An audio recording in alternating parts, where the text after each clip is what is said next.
അമേരിക്കയിൽ സിവിൽ വാർ നടക്കുന്ന സമയം ഒരു യുവാവ്, അരോഗദൃഢഗാത്രനായ യുവാവ് എബ്രഹാം ലിങ്കനെ സമീപിക്കുന്നു.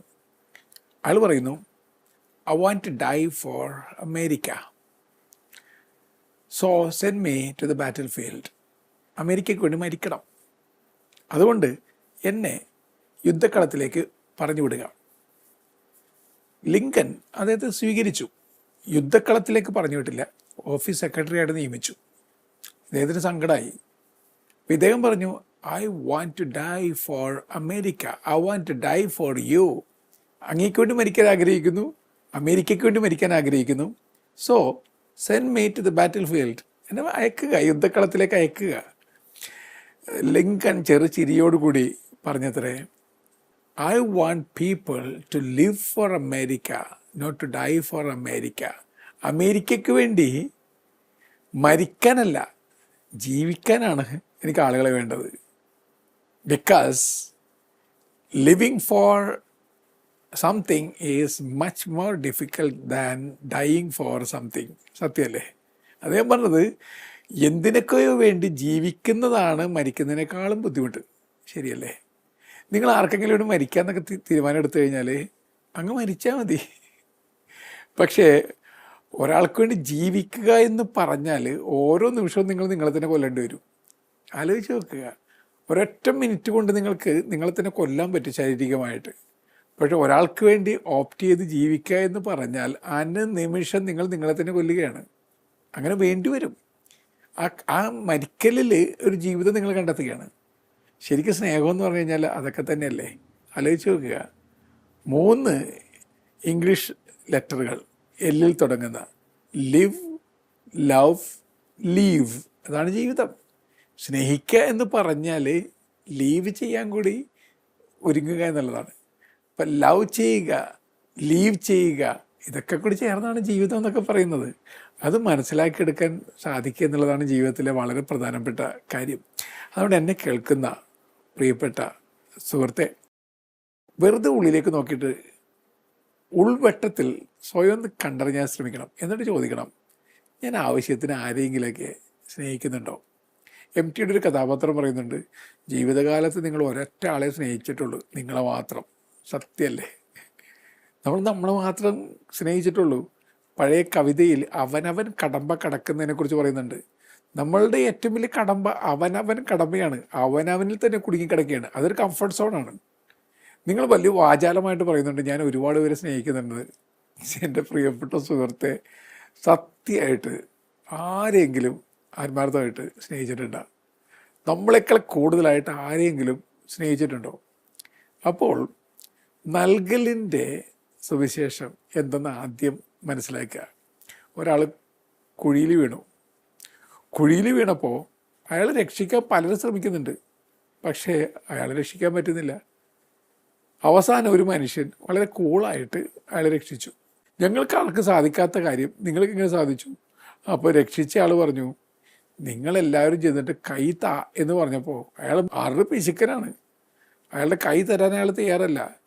ഞാൻ കൈ നീട്ടിയിട്ട് പറഞ്ഞു, എൻ്റെ കൈ എടുക്ക്, കൈ പിടിക്ക്. അയാൾ കൈ പിടിച്ചു, രക്ഷപ്പെട്ടു. അതായത് നമ്മൾ ആ സിംബോളിക്കായിട്ട് അതൊന്ന് കണ്ടു നോക്കുക. ഗിവ് യുവർ ഹാൻഡ് എന്ന് പറഞ്ഞപ്പോൾ പിശുക്കന് കൈയൊന്ന് നീട്ടാൻ പോലും പിശുക്കാണ്, മടിയാണ്. ടേക്ക് മൈ ഹാൻഡ്, എൻ്റെ കൈ പിടിക്ക് എന്ന് പറഞ്ഞപ്പോൾ കൈ അങ്ങ് നീട്ടിപ്പിടിച്ചു. ഇത് മനുഷ്യരുടെയൊക്കെ അവസ്ഥയാണ്.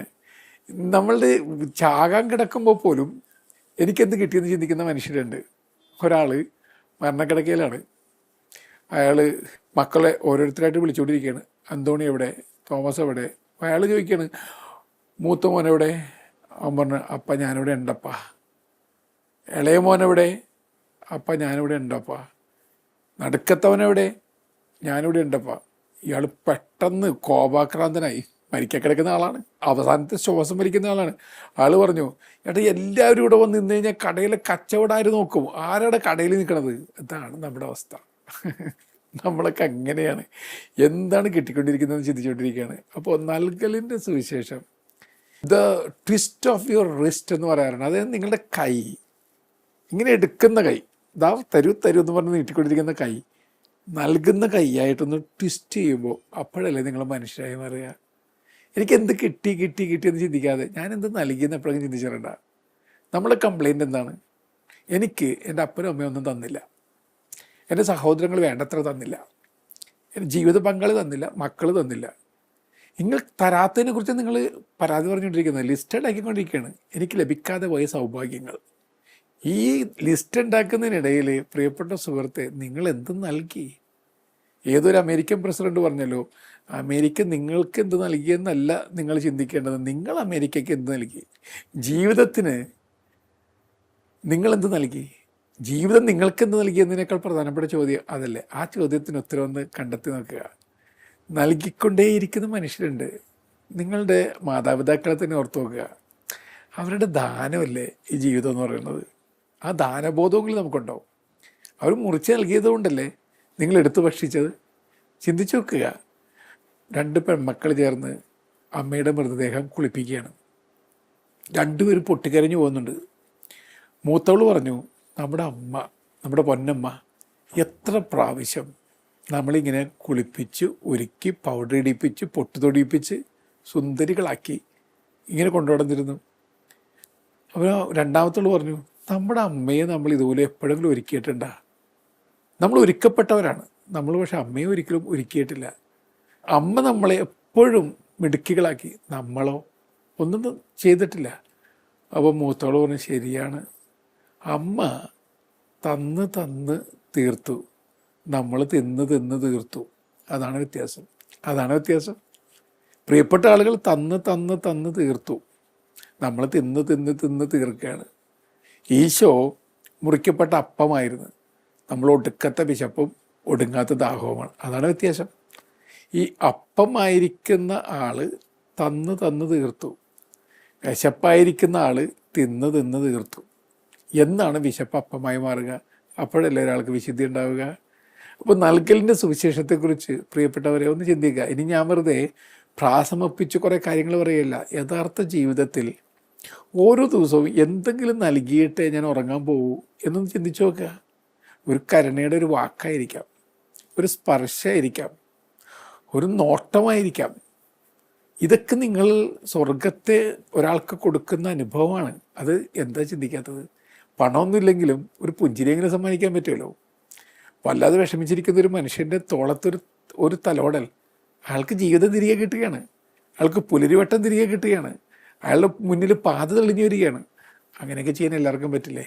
അപ്പോൾ നൽകലിൻ്റെ സുവിശേഷം എന്താണെന്ന് തിരിച്ചറിയുക, നൽകലിൻ്റെ സുവിശേഷമായിട്ട് മാറാൻ ശ്രമിക്കുക. ഇനി നൽകലിൻ്റെ സുവിശേഷം സ്വീകരിച്ചു കഴിയുമ്പോൾ നമ്മൾ കുറച്ചൊരു എരിയലിൻ്റെ സുവിശേഷവും സ്വീകരിക്കേണ്ടി വരും. അതായത് നിങ്ങൾക്കകത്തുനിന്ന് മുറിവേറ്റാലേ നൽകാൻ പറ്റുള്ളൂ. അതെപ്പോഴെങ്കിലും ചിന്തിച്ചിട്ടുണ്ടോ? ഞാൻ പറഞ്ഞൊരു കാര്യം ആവർത്തിക്കുകയാണ്. ഒരുപക്ഷെ സൂര്യനോട് ആർക്കോ അസൂയ മൂത്തു. സൂര്യനോട് പറഞ്ഞു, how can you be this shining a star in the sky? ഇതുപോലെ ഷൈനിങ് സ്റ്റാറായിട്ട് ഇരിക്കാൻ എങ്ങനെ പറ്റുന്നത്? സൂര്യൻ കണ്ണീരണിഞ്ഞ പുഞ്ചിരിയോട് പറഞ്ഞു, if you want to shine like sun first learn how to burn like sun. സൂര്യനെ പോലെ ഷൈൻ ചെയ്യണമെങ്കിൽ സൂര്യനെ പോലെ ബേൺ ചെയ്യണം. സത്യമല്ലേ? നിങ്ങളുടെ വീട്ടിൽ തന്നെ ഷൈനിങ് സ്റ്റാർ ആയിട്ടുള്ള ഒരാളുണ്ടെന്ന് വിചാരിക്കുക. അയാളോട് ചോദിക്കുക, നിനക്ക് എങ്ങനെ ഷൈൻ ചെയ്യാൻ പറ്റുന്നത്? ബേൺ ചെയ്തത് കൊണ്ടാണ്. ഇനി മറ്റുള്ളവർക്ക് നൽകുന്ന ആളുകൾ, എല്ലാവരും സഹായിക്കുന്ന ആളുകൾ, നിങ്ങൾ അങ്ങനെയുള്ള ആളുകളെ കണ്ടുമുട്ടിയിട്ടുണ്ട്. എവിടെ ചെന്നാലും അവരുണ്ടെങ്കിൽ മറ്റുള്ളവർക്ക് ആശ്വാസമാണ്. അവരോട് നിങ്ങൾ രഹസ്യമായിട്ട് ചോദിക്കുക, എങ്ങനെയാണ് ഇതുപോലെ സഹായിക്കാൻ പറ്റുന്നത്? അവർ പറഞ്ഞു തരും.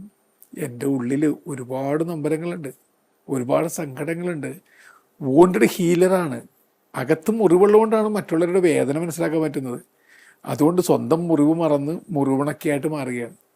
ഈ മുറിവുണക്കി എന്ന് പറഞ്ഞൊരു സസ്യമുണ്ട്, കരീബിയൻ സസ്യമാണ്, കോറൽ ബുഷ് എന്നൊക്കെയാണ് ഇംഗ്ലീഷിൽ പറയുന്നത്. ഈ മുറിവുണക്കിയുടെ പ്രത്യേകത എന്താണ്? അതിൻ്റെ നീരാണ് നിങ്ങൾ പിഴിഞ്ഞ് മുറിവിലിടുന്നത്, മുറിവ് മാറിപ്പോവും. ചില മനുഷ്യർ അങ്ങനെയാണ്, മുറിവുണക്കികളാണ്. വേറെ ചില മനുഷ്യർ മുറിവ് കൂട്ടുന്നവരാണ്, അല്ലെങ്കിൽ മുറിവ് ഉണ്ടാക്കുന്നവരാണ്. ഇതിൽ ഏത് കാറ്റഗറി നമ്മൾ പെടും? അപ്പോൾ സ്വയം ഒന്ന് ബേൺ ചെയ്താലേ ഗീവ് ചെയ്യാൻ പറ്റുള്ളൂ എന്ന് നമ്മൾ പഠിച്ചെടുക്കണം. ചില വേദനകളൊക്കെ സ്വയം ഉൾക്കൊള്ളാൻ പറ്റുന്ന മനുഷ്യർക്കാണ് മറ്റുള്ളവർക്ക് ലേപന തൈലമായിട്ട് മാറാൻ കപ്പാസിറ്റി ഉള്ളവരായി മാറുന്നത്. അങ്ങനെയാണോ ഞാനെന്ന് ഇടയ്ക്കൊന്ന് ചോദിക്കുന്നത് വളരെ നല്ലതായിരിക്കും.